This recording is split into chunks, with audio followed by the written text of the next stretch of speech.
مخکې له دې چې ویډیو ته لاړ شو له تاسو څخه هیله کوم چې زموږ یوټیوب چینل سبسکرایب کړئ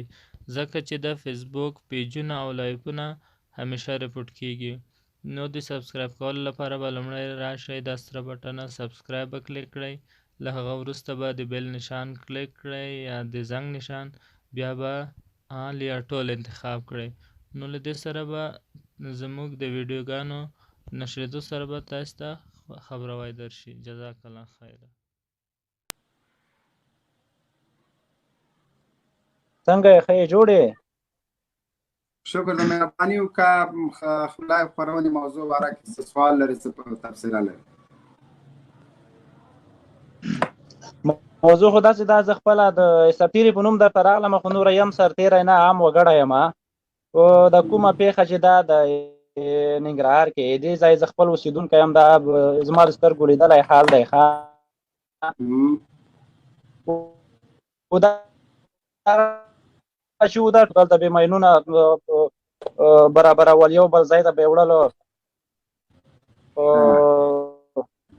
چاودنې د مدرسه کې ماینونه بارول بل ځای کې پلونو مدرسه کې یو شی بل شی دا مدرسه نه وه دا یو کور و ښه دا دلته ماینونه جوړېدل په دې کور کې او ته دنه پوښتنه وکړه دا خو دنه ته پوښتنه وکړه چې د کوم ځای یې زه د ننګرهار یم د ننګرهار د کوم ځای ننګرهار خو نه یې ته په خوشبوله ده د ننګرهار د کوم ځای د کومې ولسوالۍ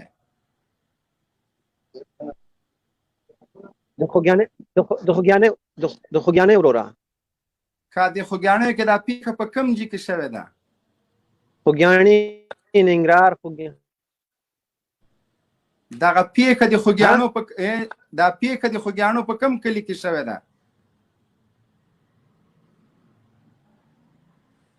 مهرباني دا ستره ولسوالي ده ګوره دغه زما ملګری هلته نږدې ورسره وایي ګوره پرېږده نه ودرېږه وروره نه پایلې زه د دې ودرېږه تښتې به نه ملګرو سړي ته وګورئ دغه پیښه د خوږیاڼو په ولسوالۍ کې په کوم کلي کې شوې ده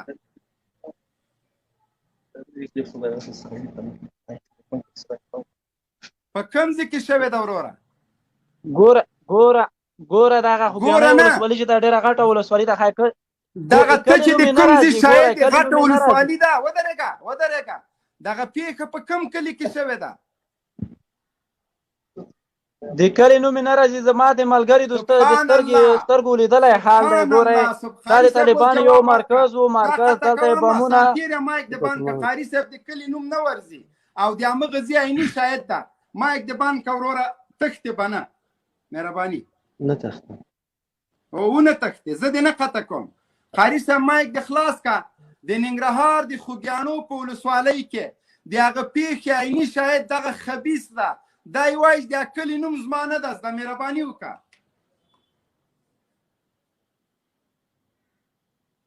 قاري صاحب محترم او بالکل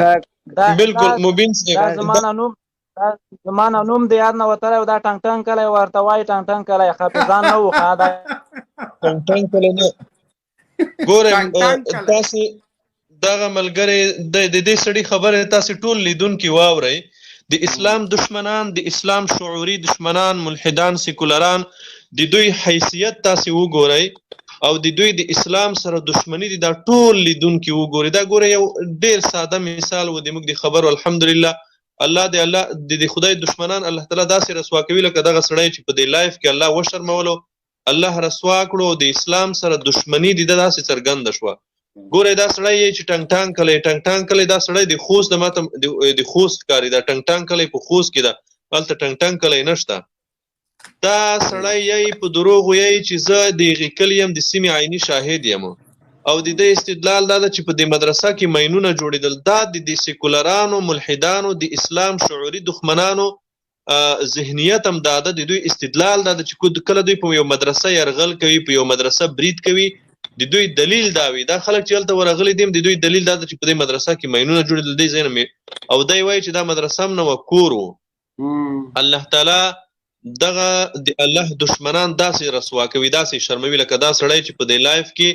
د ټولو اوریدونکو په مخ کې داسې وشرمېدو چې دی وایي چې زه د هغې سیمې عیني شاهد یم، د هغې پېښې عیني شاهد یم، د سیمې اوسېدونکی یم، بیا یې د هغې کلي نوم هم نه ده زده، هغه د کلي نوم یې هم غلط واخیستو. دا خلک چې دي دوی اسلام سره دشمني، د طالب سره دشمني د اسلام په خاطر ده. دا د موږ سره دشمني قسم په الله د دې خلکو سره موږ نه د پولې مشکل لرو، نه د پټي مشکل لرو، نه د ځمکې مشکل لرو، د هیڅ دوی ته چې موږ خوند نه ورکوو د دین په خاطر نه خوند ورکوو، د اسلام په خاطر نه خوند ورکوو. که چېرته دغه اسلام وای دوی سره هیڅ دشمني نه لري. د مدرسې سره دشمني د الله د دین په وجه ده، د قرآن په وجه ده، د احادیثو په وجه ده. او دا خلک دومره پوست دي، دومره د انسانیت او د افغانیت نه وتلی دي چې په ډېره سپین سترګۍ زه خو حیران یم. خو موږ ځکه وایو، ما مخکې هم په تفصیل کې مو ویل چې دا جهاد فرض ځکه ده، د دې خلکو وژل فرض ځکه دي. الله موږ ته ځکه حکم کوي چې دا خلک ووژنئ. تاسې دوی وګورئ، ته مدرسې ته ځې، هلته شاګردان د قرآن د الله د کتاب شاګردان ته راباسې او په ډزو یې وژنې، او ته بیا لایف ته راځې. په لایف کې ستا استدلال دا ده چې هلته د ماینونه جوړېدل، د هغې ځای نه یې خبر، د هغې کلي نوم دې نه ده زده، د منطقې نوم دې نه ده زده، خو د ځان نه دا استدلال وکړو چې هلته ماینونه جوړېږي. دا استدلال دا یوازې د دې بیچاره نه ده، دا بیچارهګۍ د خوست ته خدای حکومتي څوک سرتېری به وي، یا به د حکومت کوم غړی وي، یا به د حکومت تنخواخور وي. قاري صاحب بالکل تا په ژبې اوس یو څوک د لوګاري چې وغږېږي زه یې پېژنم. تا اول نه ویلې دا د ننګرهار نه ده، خو د دې په خاطر چې د خلکو ته کدی لږ نور هم وغږېږي، کیدای شي نور هم وپېژنم. موږ د خوست خلک پېژندل کېږي، موږ خپل هر سړی د کلي کلي خلک سره پېژنو. موږ دا سړی به نور هم کیدای شي وپېژندل شي. الحمدلله موږ سره پېژنو. مېله چې دا نور هم رسوا شي، مطلب دا ده چې دی دا خلک قاري صاحب دنه که څه پوښتنې لرې دا یې مې دلته کېنولی دغه ده. دغه د عام سړی مې قطع کوه، مې قطع کوه. کا څه دې ویلې؟ نه قطع یې لرې کړه، قطع یې کړه. دغه کنزلماران دي، دا خو دوی سره خو استدلال شته نه. دوی ته خو امریکایانو د امریکایانو دغه راډیوګانو تلویزیونونو هم دا شی ورخیلی دي،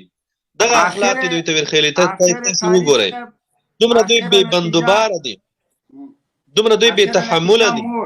مور د مور خور د کنځلې بس اخیره نتیجه دا شوه. او په داسې حال کې چې دی به هم مور لري، دی به هم خور لري، دی به هم په کور کې یو ستور سری لري. خو دا امریکایانو دومره بې بندوباره روزلي دي، امریکایانو دومره بې تحمله روزلي دي چې دوی خبرې کوي، درېیمه یې بس کنځلې دي. ځکه دا د روسانو پر راتګ سره هم هغه روسي ملیشې هم همداسې وي، کمونستان هم همداسې روسانو روزلي وو چې دوه خبرې دې کولې. ځکه ده سره استدلال ونه، ده سره دلیل ونه. تا سره به چې دلیل ویلو، تا ته به ویل چې تا ته به پنجاب او پاکستان یادولو. نور ده سره نه د قرآن دلیل و، نه د احادیثو دلیل و، نه د فقه دلیل و، نه افغاني دلیل ورسره و، نه کوم بل استدلال او منطق ورسره و. سور کافر بو، سور کافر ته به دی مخکې روان و، سره روسي ته به مخکې روان و، د افغان په کور به نتو. نن سره انګریز ته، سره امریکایي ته دی مخکې روان ده، د افغان په کور نه نوځي. ورته 20 کاله د افغان د کور جاسوسي وکوله، 20 کاله د افغان د خیرات او د ختم او د غم او د خادۍ جاسوسي انګریز ته وکوله، او مخته ورته روان ده. دی په خپل ځان کې پوهېږي، دی خو دلیل نه لري.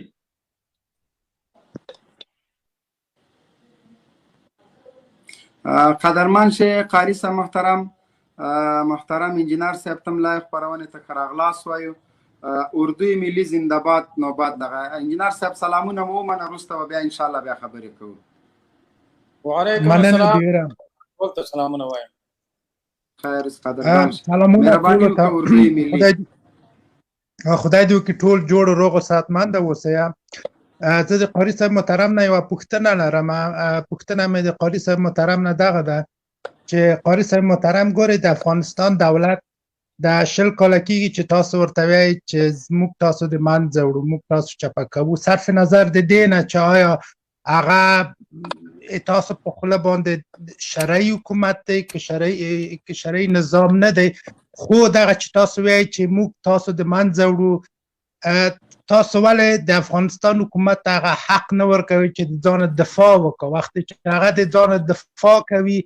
او هغه خلک د منځه وړي چې خلک د دولت په خلاف باندې پورته کوي او هغه خلک چې د ملا په نامه راځي د طالب په نامه راځي خلک د افغانستان د دولت په مقابل کې پورته کوي وخت چې هغه خلک د منځه وړي یا تاسو وایئ چې دی ولې دغه کار کا نه نو مخکې خو دې جواب قاري صاحب دارم که اوس دا ته څه خبر وي چې دا ملا به حج او اوقافو ته دا به خارج ملک ته نور تعلیم به کوه ته له دې نه مخکې بس راغلل دا خلک دې ووژل چې ودرېږه دا ملا نشي دا بیا د حکومت په خلاف لکه پیشبیني غوندې دې کړې قاري صاحب مهرباني وکړه دا خو هماغه سیکولارو خطر دا یې وایي چې وایي حکومت خو نو خو دا یې پکې ډېر وایي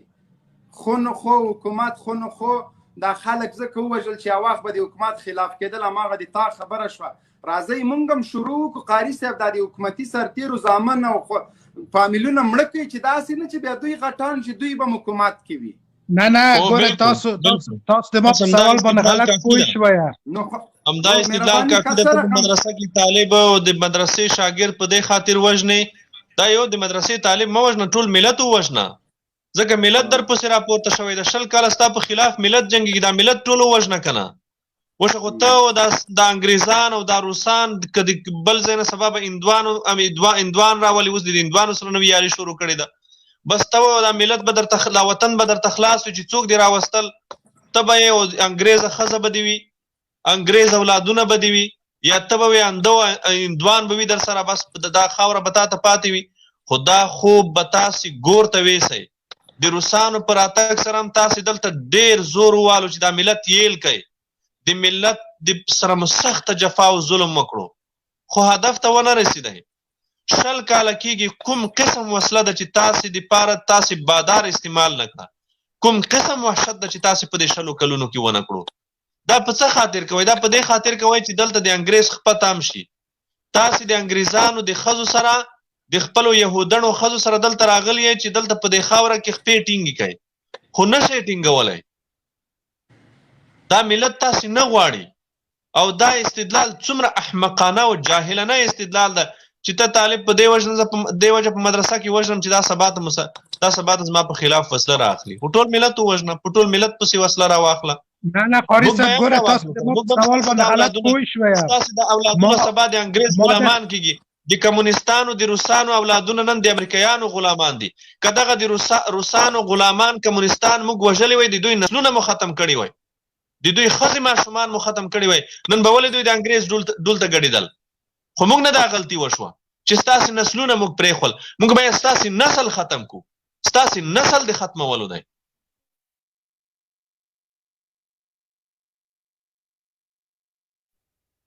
ګوره قاري صاحب محترم ما داسې نه دي ویلي دي تا د سوال وکړه رابوشه اسمت تکتینه بیا پس سوال وکړه اسمت هم در ډېر وخت ناسته اسمت صاحب مایک هم خلاص کړئ سلام علیکم عرض ادب انجینر صاحب سلام در ورسید سلام علیکم ستر جنرال مبین صاحب تاسو ته قاري صاحب ته ټولو لیدونکو اوریدونکو ته ای کاش چې د ننني جنګ دغه مشري یا دغه هغې د عالم په غاړه نه وای ځکه نن ورځ به دا ملت یو څه جګرخوني ښودلی د عالم په وژنه باندې یا د مدرسې لکه پخوا چې مشري د حزبیانو د جمعیتیانو په غاړه وه خالي ملت نن ورځ لکه جمعیتي وي سپینه نفرت کوي خو اوس مشري عالم په غاړه ده ملت ولس ټول خلک هم داسې چې مولا وویني یا بله ورځ موږ والیبال کاوه یعنې د کلي په منځ کې مولوي صاحب د موږ قطع کوی نو منو که نه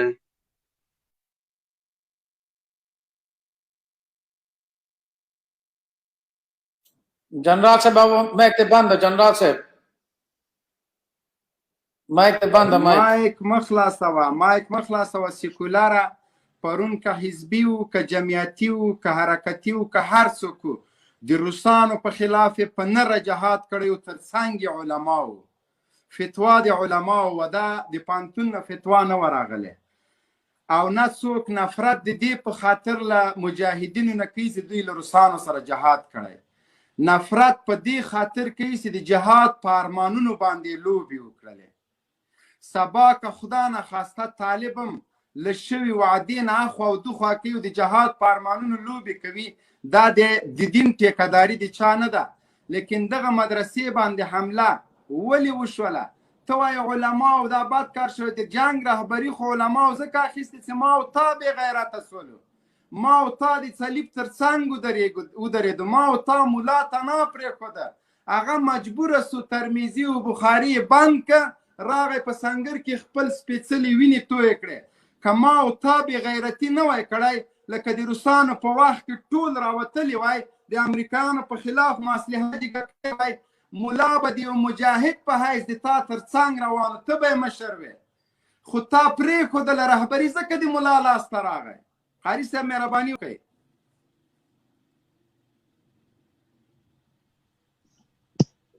محترمه دغه خلک چې دي دوی د دین نه ناخبره دي، دا د اسلام نه ناخبره دي، د شریعت نه ناخبره دي. نو دا د کچیرته دوی تاریخ وګوري، نبی کریم صلی الله علیه وسلم چې هغه د مونږ امام و، د مونږ مقتدا و، پیشوا و، او هم جهادي قمندان و، جهادي رهبر و. هغه یوازې د منبر امام نه و چې په منبر کې په جماعت کې به په محراب کې به لمانځه ته مخکې کېدو. هغه د جهاد په ډګر کې د جنگ په میدان کې هم امیر و، قمندان و، رهبر و. هغه په ټولو بخښونو کې همداسې رهبري او امامت کولو. دا فکر او دا ذهنیت د اسلامي خلافت له ړنګېدو وروسته چې کله انګریزان او د انګریزانو غلامان په ملتونو واکمن شول په مسلمانانو، د هغوی د ذهنونو نه دا فکر وویستلو چې باید د الله د دین عالم د امت رهبر وي. هغه څوک به د امت رهبري کوي چې هغه به د الله د دین نه خبر وي. په مسلمانه ټولنه کې به هغه سړی په مسلمانانو واکمن وي چې د اسلام نه خبر وي. هغه سړی به په مسلمانانو واکمن نه وي چې هغه د قرآن یو آیت سم نشي ویلی. دا د اسلامي فکر ده، دا د اسلامي ټولنې فکر ده. هغوی چې د اروپا او امریکا نه راغلي دي، د هغوی ذهنیت بیا دا ده چې طالب ملا د سیاست سره څه کار ده. بالکل. قدرمن شه ظریف ورور، سلام علیکم. ظریف مایک مخلاص کړئ. ظریف